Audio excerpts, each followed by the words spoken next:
What's going on, everybody? Mr. Diamond, and as you can see, I am not in my normal location because I wanted to make sure you guys could get this full GIF in all of its glory. As you don't know, this is from Spider-Man 3. We're now moving on to single replacements. We've talked about the hookup, we have talked about the breakup, we've talked about the very convoluted date swap, but we are now in something that is actually probably going to be something that at least is more likely to happen at a high school dance compared to just swapping dates, which is Mr. Steal Yo Girl, the single replacement reaction. So the general form of this is you're going to have something by itself plus some type of compound. And then that thing that's by itself is so attractive, is so awesome, is so much better that it's actually going to kick out one of the things that is in that compound, make that be by itself, and it is now going to be in a relationship with that other element. Now, this is the only time that you can actually have no reaction as an option. There is a chance that this one does not occur, and to figure out whether or not it's going to occur, you're going to have to check what's called the reactivity series. Elements that are higher on the reactivity series are better dancers or more attractive, or however you want the metaphor to work. In real life, they're just more reactive, and they will replace things that are less reactive than, or you can think of them as they are able to kick people who are worse dancers or less attractive out of relationships. Chemicals are really shallow. They genuinely only care about literally how attractive the other elements are. So if they are ranked higher on the attractiveness list, they will boot out literally anyone that is less attractive than that person. The most reactive element should always end up in the compound. So what does this look like? This is not the one you're going to have in class. I'm going to link a physical copy or a digital copy, and then I'm going to have paper ones that I'll print out. But this is not what the one you're going to use for the tests and in class is going to look like. This is a simplified version. I want to make sure I throw that out there. So this is what one of them would look like. And you don't really need to even look at this right half piece where it's got all the elements here. What you're going to have and what yours is going to look like is it's going to be just elements like Li, K, Ba, Ca, Na, Mg, Al, Mn, Zn. Like they'll just be listed down. The top are the most attractive or the most reactive elements, and the bottom are the least reactive. They are much, much less reactive. So for example, in this specific activity series, lithium, Li, is so attractive, it is so hot, that it does not matter what the other person in the reaction is.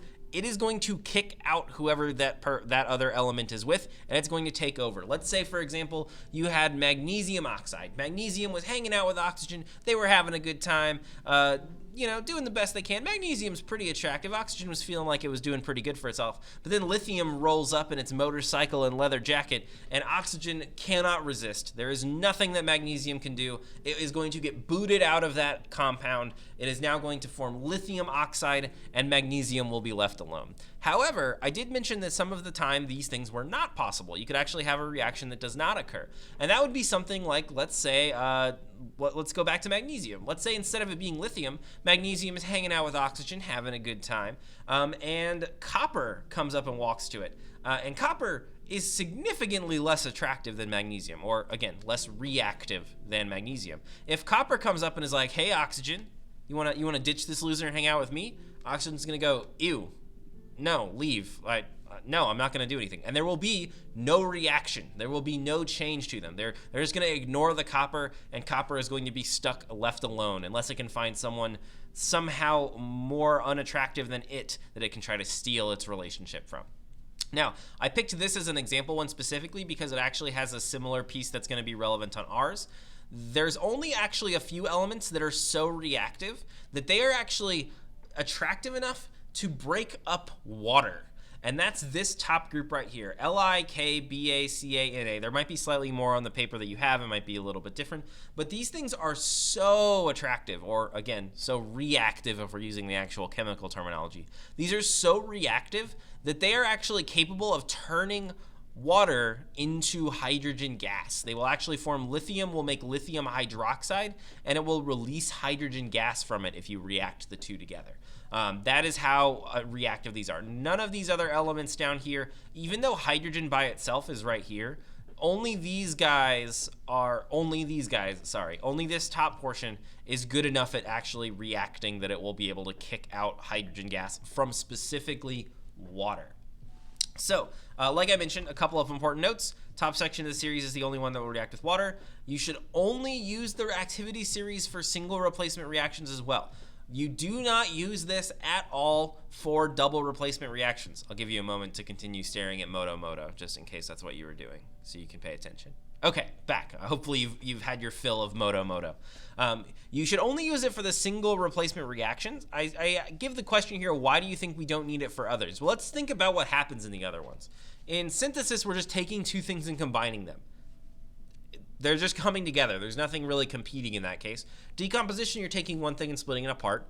You don't really need it. Now, double replacement, there are pieces that are swapping, but in a double replacement reaction, no matter what, one of those two elements is going to be more reactive. And so the fact that it is more reactive is going to make it want to switch. Even if the other one is less reactive, it's still going to happen because they're both with they're both in a compound. They both have pieces that can swap. So that's why they're going to only be used for single replacement. That's the only time where you have a compound and something that's alone. And that thing that's alone is always going to end up being the thing that is less reactive at the end of the reaction. Okay, a couple examples we're going to work out. We have Na plus FeCl3. We have Sn plus Mg3N2. And then the next example that I'm going to work out is going to be a little weirder. Oh, sorry, not this one. Al plus HNO3. K plus H2O. Zn plus H2O. This is the one I was looking for. I forgot these go so quickly, and since you have no reaction as an option, I did so many of them. But this one right here, notice that Cl is not a metal. In this case, we're actually going to be having the home wrecker, which I feel like it's really lame that like there's not like the gendered term for like a guy is like Mr. Steal Yo Girl or he's a player. But like if it's a girl that steals it, like they're a home wrecker. Like the dude also is the person who decided to leave the girl they were with. Like the girl isn't to blame. Like both people suck in that situation. So I just hate that home wrecker is like the female term for that. If you know of a better one or a different one, let me know. But in this case, the Cl2 is actually going to be checking against the Br3. They're going to see if it's more reactive. And we didn't have that directly on the activity series, but on the one that I give you in class, or you'll find online, it will be on there. But you can also actually just use our knowledge about reactivity. Reactivity points to fluorine, so the closer it is to fluorine, the better it is. All right, that takes us to the end of our single replacement reactions. If you have any questions, please shoot me an email. Otherwise, this is Mr. Diamond signing off. Have a good rest of your day, everybody.